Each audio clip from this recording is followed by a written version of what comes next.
No, yo grité Jesús, y toda la gente, y había asiáticos, había españoles, había gente de todas las nacionalidades ahí en la Ciudad de México, muy cosmopolita, pero en todo momento grité Jesús, dije, en el nombre de Jesús vamos a llegar hasta mero abajo.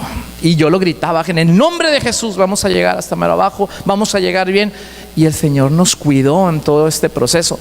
Pero hay algo que yo quisiera realmente que meditáramos en Ezequiel 22, si me acompaña, 22:30. Y Dios me dio esta palabra para esta semana. Todavía este no es el mensaje, pero quisiera rápidamente decirles esto. Y el pastor David también, Dios le confirmó algo esta semana en la oración. Ahí cuando llegamos a encuentro y vimos más de 10,000 jóvenes, dijo el pastor Alejandro Escobedo: esto fue un aviso de Dios para arrepentimiento.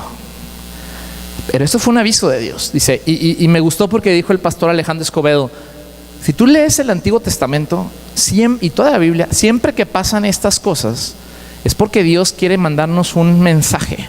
Si hay juicio es porque va a haber juicio o porque se está destruyendo algo por mucho pecado. Pero también Dios nos permite avisos. Y dijo el pastor Alejandro Escobedo: este fue un aviso. Y el pastor lo dijo, David también, mi papá lo dijo el miércoles. Yo no creo que esto fue el juicio de Dios totalmente sobre la Ciudad de México al menos, pero sí fue un aviso. Y sabemos que en algunos estados sí hubo muertes y sí hubo cosas difíciles y familiares que perdieron, y estamos orando y ayudándole de diferentes maneras.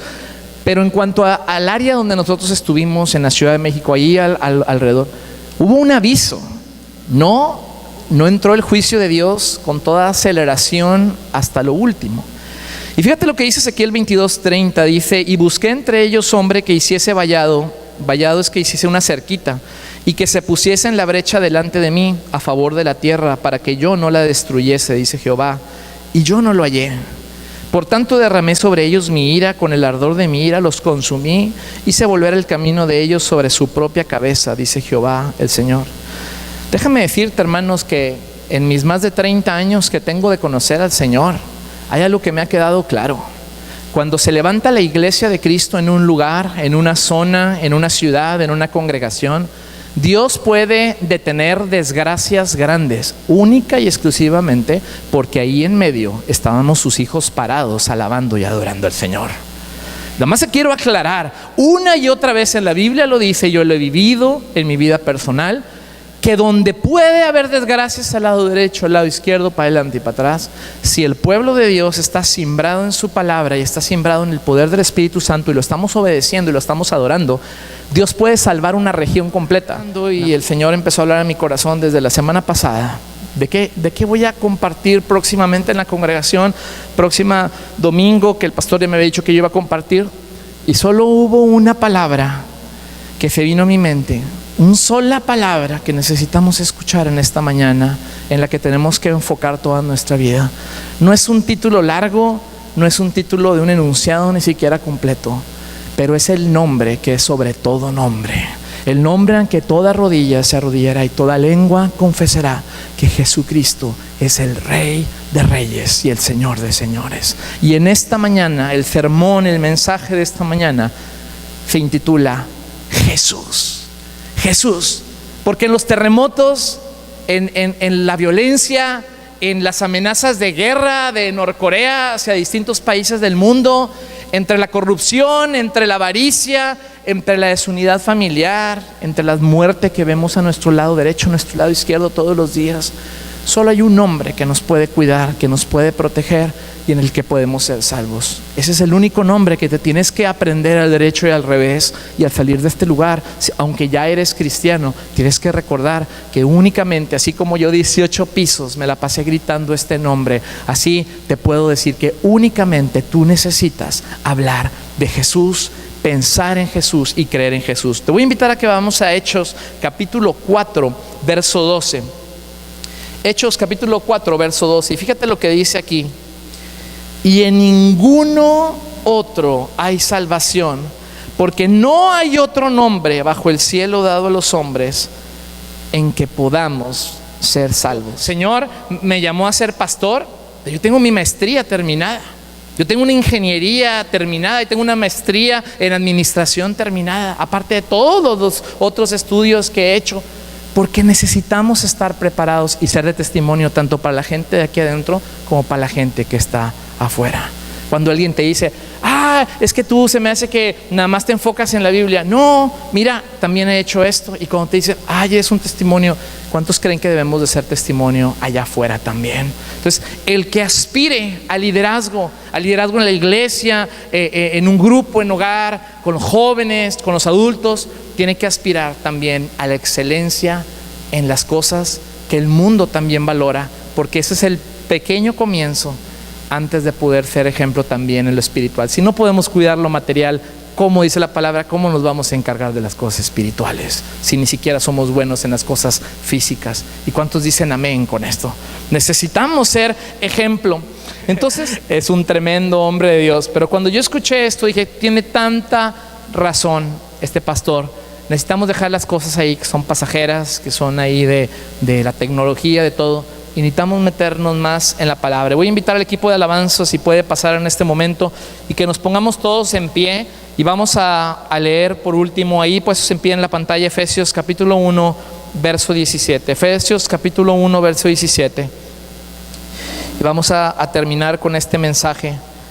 Necesitamos conocerle más a Él y necesitamos contestar bien estas preguntas. ¿De qué quiere el Señor que hagamos? Que seamos mejores, que seamos más obedientes, que seamos más íntegros en todo lo que hagamos.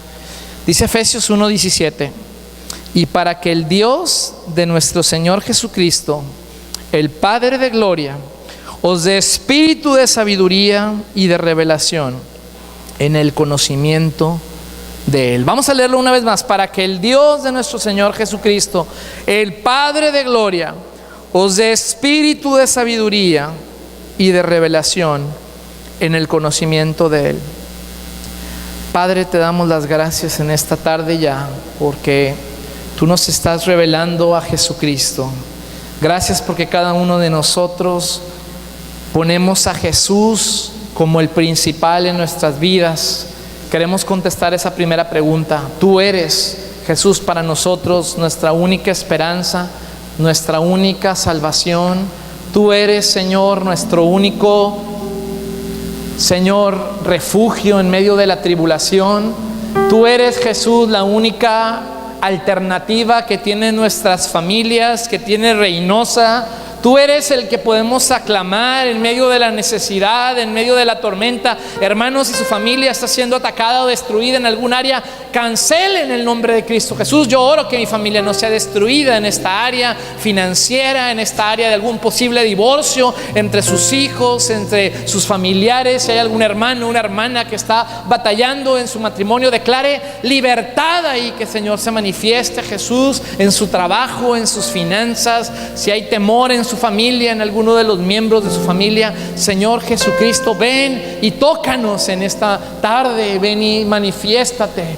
Si tienes que entregarle tú en esta tarde al Señor toda preocupación de estos tiempos avanzados en los que vivimos, dile: Señor, yo te entrego mi vida, yo te entrego mi vida, toda preocupación a lo malo que está pasando en este mundo, yo te entrego mi vida, yo te entrego mi familia, mi corazón, para no pensar en esos temores.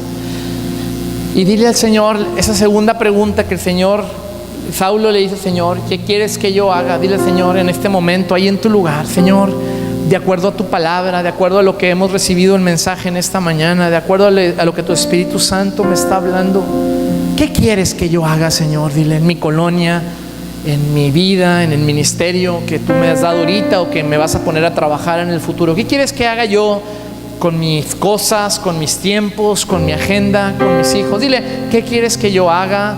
Podrás usarme, Señor, para ir y alcanzar a otro lugar, aquí mismo en el país, o en otro país, a un pueblo que te necesita escuchar, en otro lugar lejano. ¿Qué quieres que yo haga? Quiero ser obediente a ti, Señor. Ese nombre que es sobre todo nombre es el nombre de Jesucristo. Es el nombre de Jesucristo. Y yo te invito a que le digas ahí en tu lugar: Jesús, Jesús, Jesús, Jesús, Jesús, Jesús, Jesús, Jesús, Jesús. Y mientras estamos